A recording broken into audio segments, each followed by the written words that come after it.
Today's we will go through the umac syllabus together. So the first topic is the mechanics, and number one, so fundamental physical quantities. The subtitle is SI unit and the dimensional analysis, which means you need to know the units. So for number two, the kinematics in 1 and 2 dimensions. So uniform accelerated motion. So which means the acceleration doesn't change during the motion. It's good news. There are two types of one-dimension motion. The first one is the free falling motion. The second one is the horizontal motion. So you need to use the equation V equals to U plus AT S equals to UT plus 1/2 AT squared, blah, blah, blah, to solve the one-dimension motion. So for the projectile motion, this is what we have learned this semester. Okay, so this is the 2D motion. So you need to divide motions into x-axis and y-axis. And what is relative motion? So for example, if there are two balls, ball 1 and ball 2, so ball 1 is moving at 4 meters per second to the right-hand side, ball 2 is moving at 6 meters per second to the right-hand side. So in the point of view, in ball 1, ball 2 is only moving at 2 meters per second because ball 1 is moving at 4 meters per second. So this is the meaning of the relative motion. The third one, the Newton's laws of motion. The moment of force, so moment of force equals to torque equals to force times distance. The static equilibrium, conditions for equilibrium of forces acting on a point mass and a rigid body. So what's the difference of conditions for equilibrium between a point mass and a rigid body? So for a point mass, if the force are balanced, then this object or the point mass must be at rest. However, for a rigid body, even the forces are balanced. So for example, if there are two forces, they have the same magnitude, but it's acting to opposite directions. So in this case, the object won't translate, so which means it won't move up or down or left and right. However, this object will rotate, right? So they have different conditions. So for a point mass, so if the net force is 0, then it's at rest. For a rigid body, the net force should be 0, okay? So in order to have no translation, the net moment should be 0 as well in order to have no rotation. And for the last point, uniform circular motion. So angular velocity omega, linear velocity v, the relation is v equals to r omega.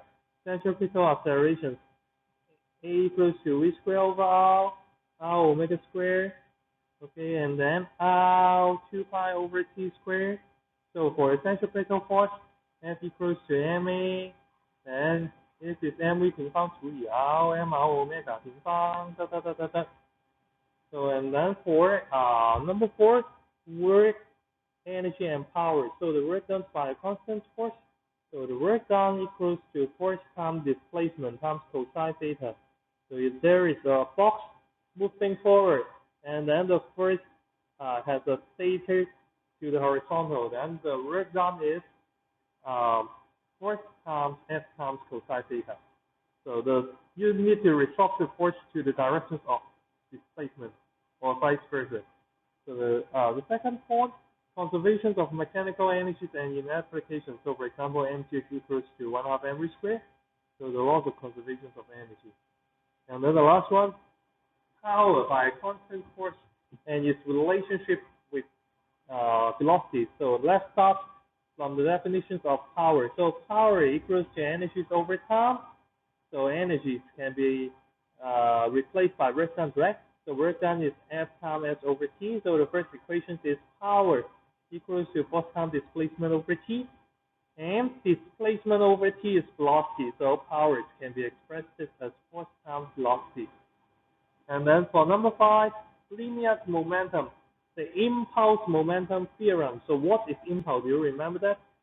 We can start from the Newton's second law, F equals to ma. So A equals to V minus U over T.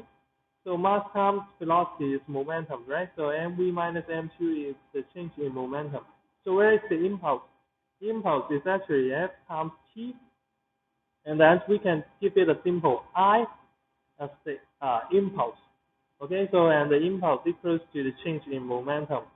So how to find the impulse on the diagram? So for example, if you have a first time graph, okay, so the area under the graph will be impulse.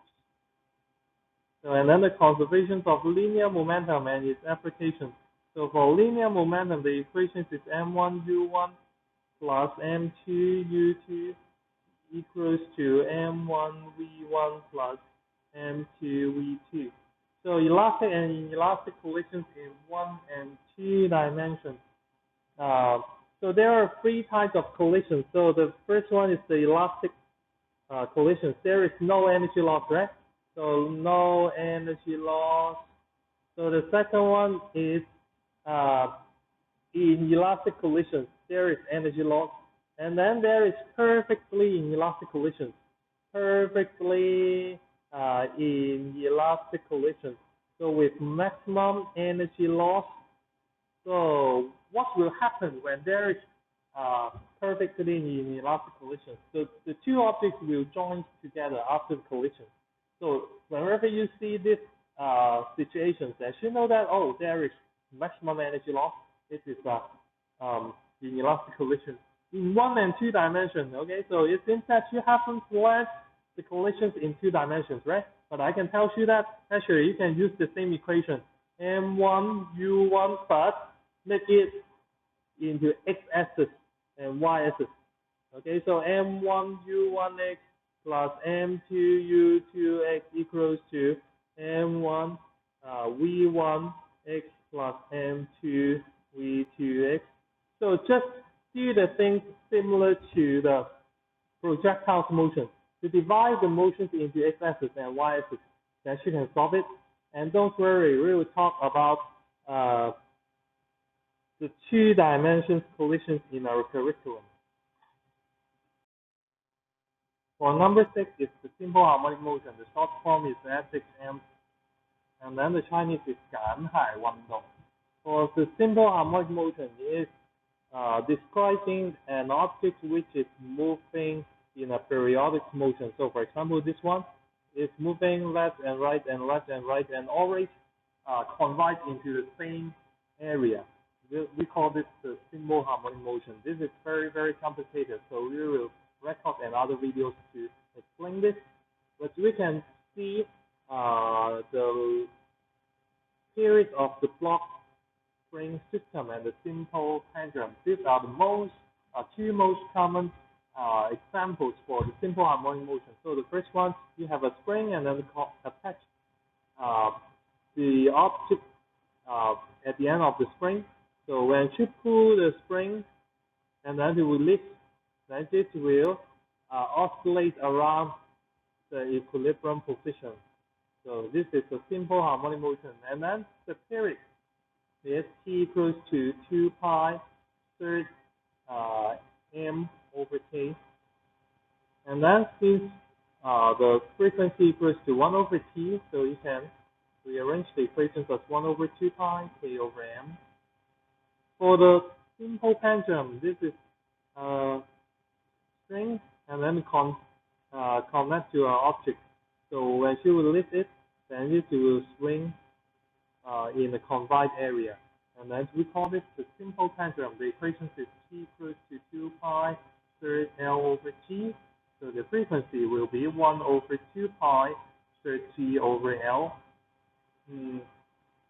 So in the umac past papers, the questions we see are always around these 2 examples.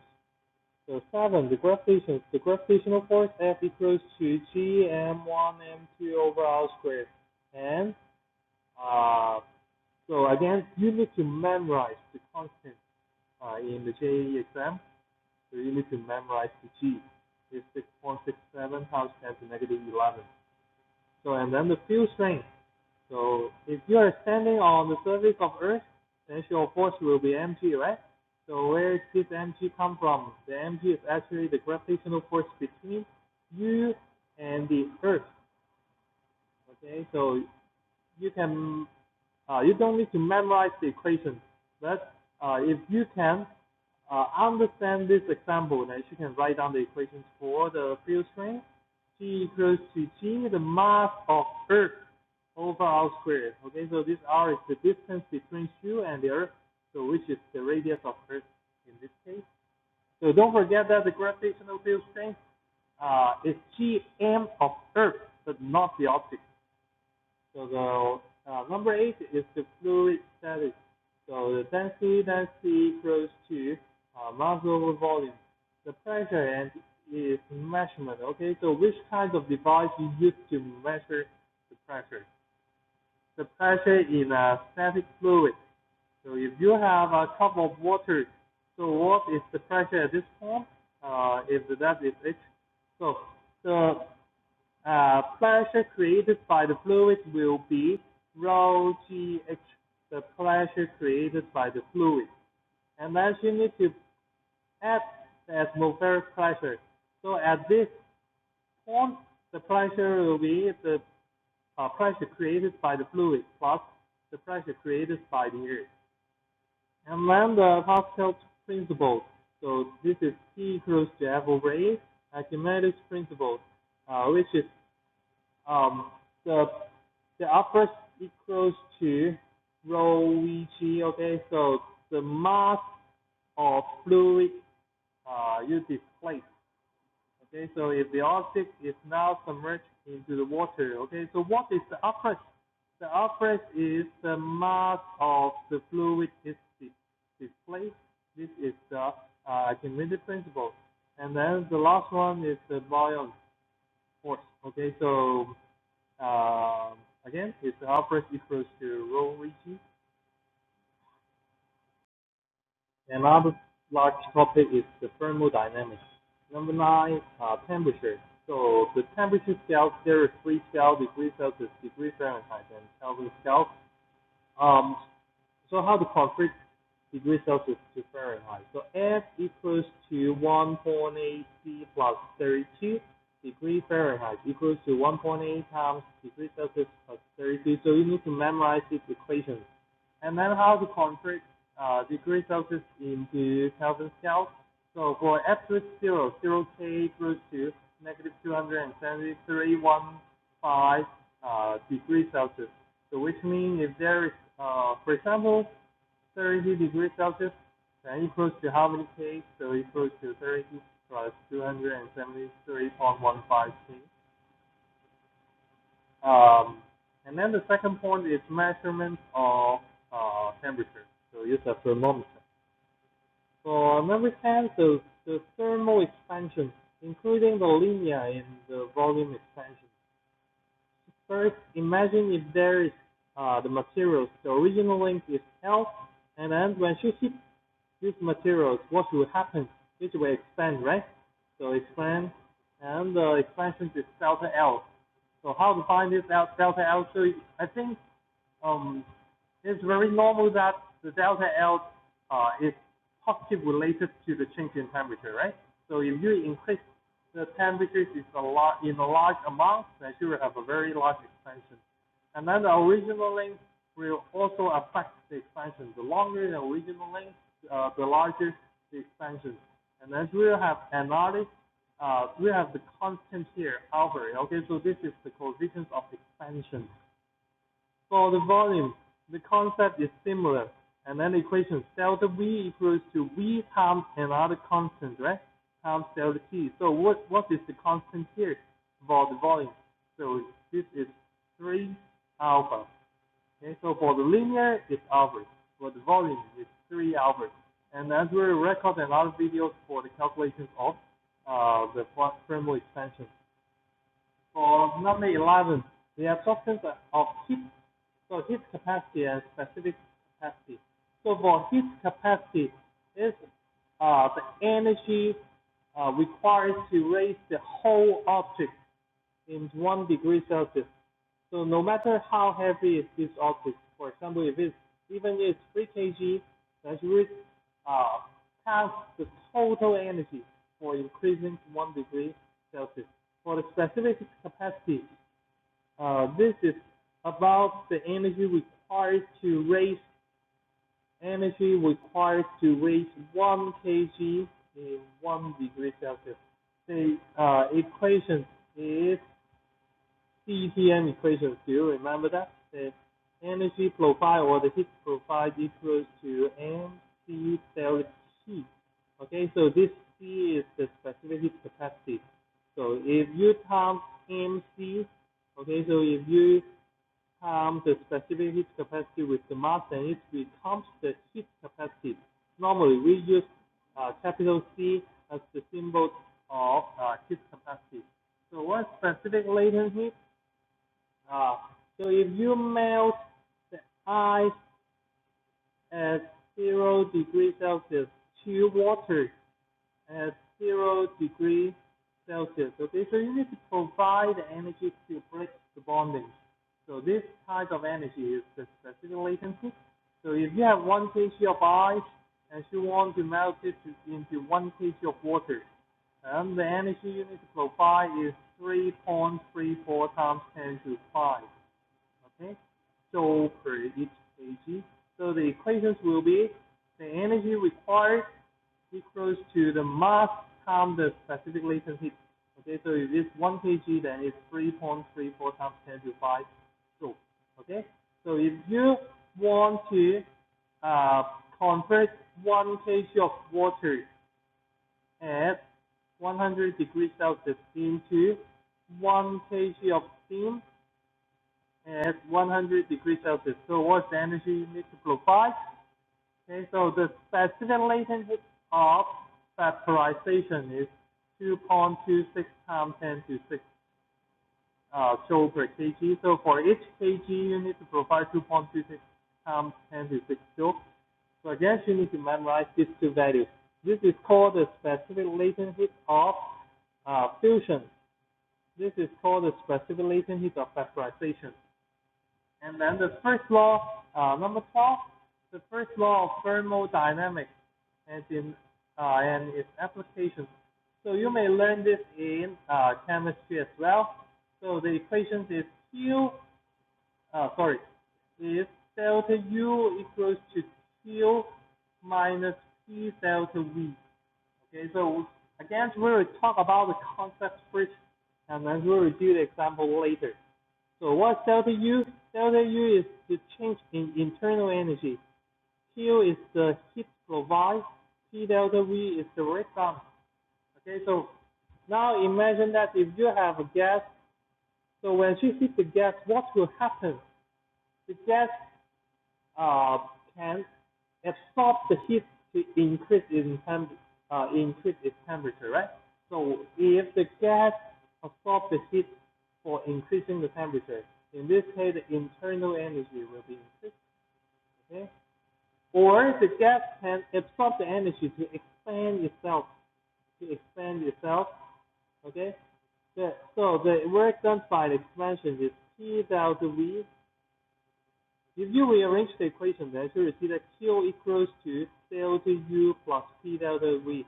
So which means the energy you provide to the system can be converted to the internal energy. Okay, can be converted to the temperature increase using for increase in temperature. Okay, or to use the energies for expansion. So this is the first law of thermodynamics. Okay, so as you can see that we don't need to know the second law and the third law of thermodynamics. Only the first law is required. And then number 13, the ideal gas average constant. So 6.02 times 10 to 23. And then the equations for the state of ideal gas. So for the ideal gas, there are three equations. So PV equals to nRT. And now, so for example, P1 V1 over T1 equals to P2 V2 over T2. So which you have learned in Form 3. And then the molecular speed. Do you remember that in Form 3 we talk about that temperature is a measure of average kinetic energy, right? So and we just now when we talk about the first law of thermodynamics, we mentioned that if you provide energy to the gas, it can convert to the kinetic energy. so that the molecular speed is related to the temperature. Okay, so the equation is 3 over 2 kBT equals to the average kinetic energy of the gas particles. Okay, so this is another very complicated topic. So we will record the videos for this topic. So Kb is the constant. Okay, so the Boltzmann constant. 波尔兹曼theory for this name in chemistry. The last one, the thermal conduction. The thermal conduction is that if you have a wire, okay, so you hit the wire at this end, so the temperature is T1 and this is T2. So once the energy is transferred from one end to the other end, so the equation is that the power equals to the delta T, okay, it's directly proportional to delta T. So if the change in temperature, so for example, if this side is very hot, this side is very cold, then the energy transfer will be very large. Okay, so, and the cross-sectional area is A, so of course it's directly proportional to the cross-sectional area, but inversely proportional to the length. Okay, so the longer the wire is, the more difficult for it to transfer the energy. And then there is another constant, okay, so for conduction. So the equation is something like this. The power equals to a constant times the cross-sectional area times the change in temperature over the length. Okay. For this part, we only see 2 or 3 questions in the past papers of umac, and this paper and that question is very difficult. Another big topic go to optics. So you mainly learned in Form 4 the laws of reflection and reflection. The Snell's law, psi I over psi R equals to N2 over N1 equals to V1 over V2 lambda 1 over lambda 2. The total internal reflection. Okay, so the critical angle is the angle which makes the angles of refraction equals to 90 degrees. So psi theta T equals to N2 over N1. That's all. The image formations of the spherical mirrors and the spherical plane. So this is the formation part you learned in Form 4 for the convex lens and the concave lens. Is all about the focus. So for the lens, if you have the parallel light pass through the lens, then it will bend towards the focus. You remember that? For the mirror, okay, so if you have the mirror like this, then the parallel light will be reflected to the focus of this mirror. Okay, and we'll talk about its applications later. Okay, so with the help of the past paper, the fringe length equation. So 1 over u plus 1 over v equals to 1 over f. So u is the image object distance, v is the image distance, and then f is the focal length. So the focal length for the convex mirror, convex lens is positive. For the concave lens is negative. Okay, so v for the real image is positive. For the virtual image is negative. And the lens maker formula. The lens maker formula is 1 over f equals to n 1 over r1 minus 1 over r2, n minus 1, sorry. So here is the lens maker formula. For the lens maker formula, we will talk about this in our coaching videos. And then the compound lens system. So what will happen if there is 2 convex lens or 2 concave lens putting against each other? So for this kind of situation, then the equivalent focal length will be 1 over f equals to 1 over f1 plus 1 over f2. Okay, so it's like the resistor connect in parallel. Okay, so the equivalent focal length equals to 1 over f1 plus 1 over f2. However, if these 2 lenses are separated at a certain distance, then what will happen? Okay, so if you draw the light path, then you will find that there are two reflections, right? So we'll talk about how to do the calculations later. But you need to know there are two cases for the lens system. Okay, so you put the lens against each other, or it separates the two lenses. So another wave optics. Okay, so this is the Huygens principle. This guy is Huygens. Okay, I don't know how to pronounce this word. Okay, so this principle is not a difficult one. So when the wave pass through the obstacles or hole, there will be diffractions, right? And why is there refraction? So according to this guy, because when the wave pass through this hole, every point will be the new source of wave. So when all the wave overlap, then you will get the pattern like this. So the double slit interference. So the location of maxima and minima. Okay, so if there is the double slit, then you will see the bright fringe, and then the dark fringe in between of two bright fringe. So for delta y is lambda c over a. A is the separations between two holes. C is the separations between the screen and the slit. And then lambda is the wavelength. Delta y is the distance between two bright fringes or distance between two dark fringes. So for wave, so the natures of longitudinal and transverse waves. Okay, so for the longitudinal waves, the directions of waves parallel to the oscillations of particles. So for transverse waves, they are perpendicular to each other's wavelength, frequency, and wave speed equals to f lambda.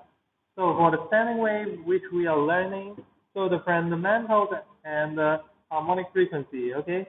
So the two fixed end string, two open end string, they have the same equation, okay? So do you remember how to derive it? And then for the one open end and one closed end tube, there are another set of equations, okay? So which are the fundamental and harmonic frequency. For vibrations of string, there is another equation which links to the linear mass of the string, right? Do you remember that? So frequency of the vibrating string equals to 1 over 2L, and then T over mass over length, okay? So which is the linear density of the string, and then the vibrations of air column, okay? So the only thing you need to know is the equations of the one open end and one closed end tube, and the two open end tube. The other topic is the electromagnetism. So for the electrostatic, this is what you learned in Form 5. So the Coulomb's law, so if there are two charges, then the force between them is K Q1 Q2 over R squared. So K is a constant, which is 9 times 10 to 9, not negative 9. Or you can express the K as 1 over 4 pi epsilon 0. And then epsilon 0 is 8.85 times 10 to negative 12. Okay, so you need to memorize all the constants.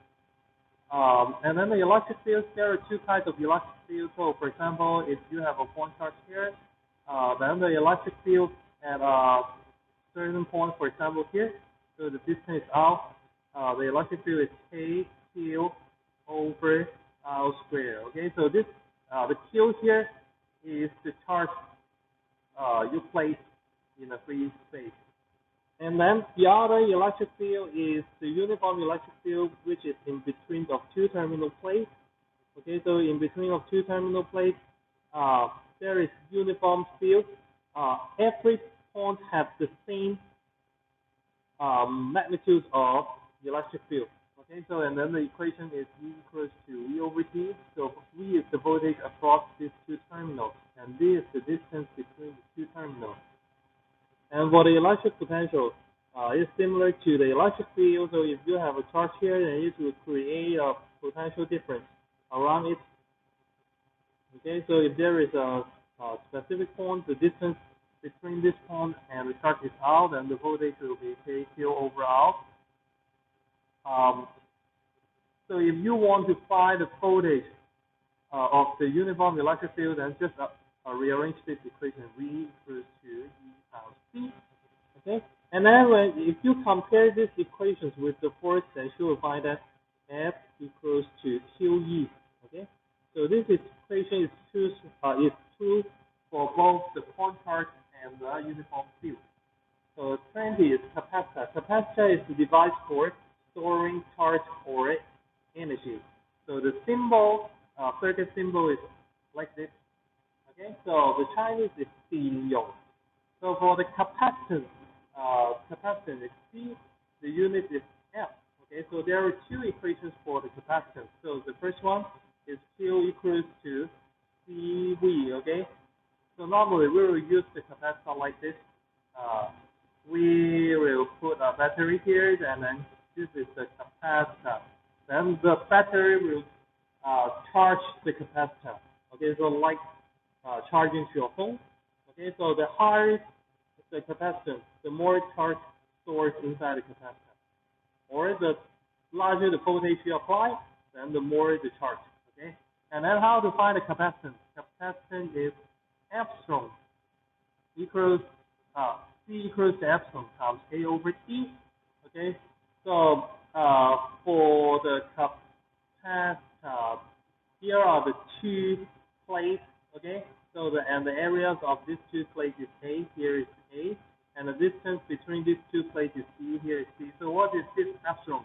And this epsilon can be expressed as epsilon R, epsilon 0. So epsilon 0 is the constant we mentioned before, which is 8.85 times 10 to the negative 12. Epsilon R is the constant. Okay, so for vacuum or air, this constant is 1. So for another material, it's larger than 1. And then the charging and discharging of the capacitor. So if you put a battery, if you connect the batteries with the capacitor, then the battery will provide charge or energy to the capacitor. Okay, so discharging process is it's easier for you to understand since because it is similar to the decay. Okay, the equations for decay is A equals to A0 E negative KT, right? So for the equations for discharge is Q equals to Q0 E negative T over RC. Okay, so R is the resistance. So normally we will put a resistor here. Okay, so in order to prevent the overheating. And then the C is the capacitance. So the charging process can be, the equations for charging process can be derived by the equations of discharge. And we will cover this topic in our school curriculum before the JAE, so we will talk about it later. So the energies of a charged capacitor. This is similar to the kinetic energy. The energy stored inside the capacitor is 1/2 CV squared. Okay? And then the electric circuit. So electromotive force, okay, so which is EMF or voltage. So current, resistance, Ohm's law, all of them are talking about V equals to IR. So this is called the Kirchhoff voltage and current law. Actually, you have learned this law already. For the current law, it's talking about the current flowing in equals to the current flowing out. So for example, if the current flowing in is 5A, then this may be 2A and 3A and 2A. Okay, so as you add up the voltage flowing out, add up the current flowing out, is equals to the input current. Now for the voltage, it's similar. Okay, so if the battery provides 5V, then after one loop, it will consume 5V. This is the concept of the Kirchhoff voltage and current law. And then the last one is power. P equals to VI or P equals to I square R or V square over R. These are the topics about the electric circuit. And then we have the electromagnetism. So the force on a moving charge in the magnetic field. So this kind of questions have been done by thousands of times. So if there is the charge moving inside the magnetic field, what's the direction of force? 1, 2, 3, tell me the answer. And the magnitude of force is F equals to QVB, that's all. And then it's moving as a circular motion inside the magnetic field, so the radius is R equals to mv over QB. And then the period of this circular motion is 2 pi m over QB. Okay, so first on the current carrying conducted in the magnetic field, so if you have a wire here, and then put it into the magnetic field, what's the direction of force? 1, 2, 3, tell me the answer. And then the magnitude is F equals to VIL, that's all. Another kind of magnetic force is the magnetic force between the two wires. Okay, so the force is F equals to mu 0 I1 I2 over 2 pi r times L. L is the length. Sometimes we call this the overlap length. And the other thing you need to note is the magnitude of magnetic field around the current carrying wire. Okay, so use the go the wrong direction. So use the right-hand grid rule to find the direction of the magnetic field, and then the equations will be equals to mu 0 I over 2 pi r. Okay, so r is the distance between the specific point and the wire. And then the other one is the solenoid. Okay, so same you need to use the right-hand grid rule to find the directions of the magnetic field, and the magnitude inside the solenoid or at the center of the solenoid is B equals to mu 0 n I. N is the density, which is the numbers of turns over the length.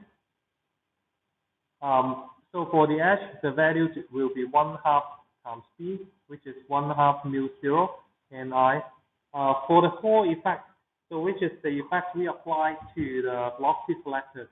Okay, do you remember that if the charge is moving through an electric field, then it will fall to the right-hand side, right? In this case, you can apply the magnetic field, okay, so to create the magnetic force opposed to the electric force. So if these two forces are the same, and the magnetic force equals to the electric force, QEB equals to QE, then you will get the equations V equals to E over B.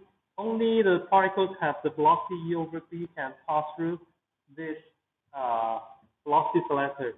The other velocity will make the particles fall into the right-hand side or the left-hand side. This is called the Hall effect. The electromagnetic induction, Faraday's law, epsilon equals to -n delta phi over delta t. So delta phi can be expressed as delta p as delta pa. Lenz's law is the Salam singlet. Okay, so I hope you still remember this.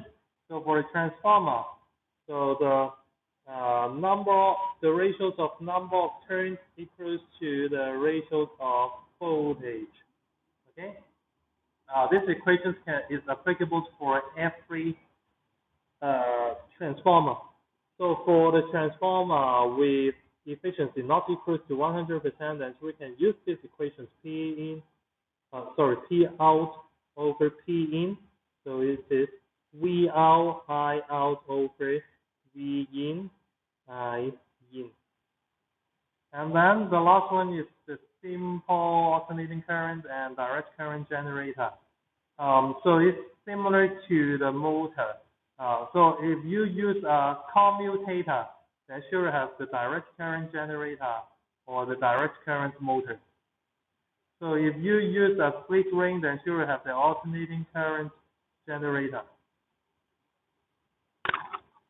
Finally, we go to the last part, which is modern physics, the radioactivity. So property of alpha, beta, gamma. Alpha is the helium nucleus, beta is the electron, gamma is the radiation, gamma radiation. Okay, so you need to know the properties. For example, the ionizing power, the penetrating power, and then the radioactive decay. So A equals to A0, E negative KT. Sometimes we use lambda T. This is the decay constant. You can replace the H with any quantities related to the amount. Okay, so for example, mass or numbers of undecayed nuclei. Okay, so half-life T over the equals to natural log 2 over the decay constant. And then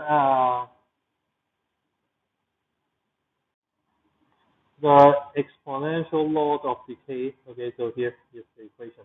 And then for the Boy's model, energy level. So for example, the energy level of hydrogen. Okay, so negative 13.6 eV, and then the second one will be negative 3.4 eV, and then and I think you know how to calculate the energy levels. Normally, you receive the equation that how much energy is absorbed or released when you jump or transit from one energy level to the other energy level. Okay, so this is delta E equals to HF. Okay, so light spectra and the transitions between the energy levels, the photoelectric effect, the energy input minus the work function equals to the maximum kinetic energy.